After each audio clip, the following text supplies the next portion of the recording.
வணக்கம். இன்னைக்கு நியாயம் அப்புறம் அதை தொடர்ந்து ஒரு 4 வார்த்தைக்கான ஸ்ட்ரோக்ஸ் பார்க்க போறோம். நியாயம் வந்து பிலோ த லைன்ல n சர்க்ளஸ் நியாயம், நியாயமானது n பெரிய சர்க்ளஸ் போடுவோம்ல அது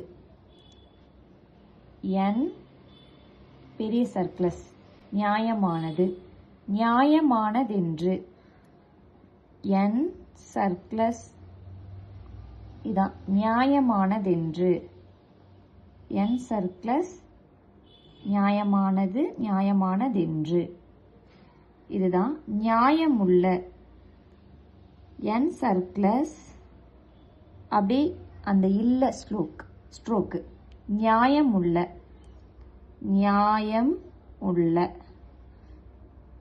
அடுத்து நியாயமானவை n circles n v stroke நியாயமானவை n circles n v stroke நியாயமானவை.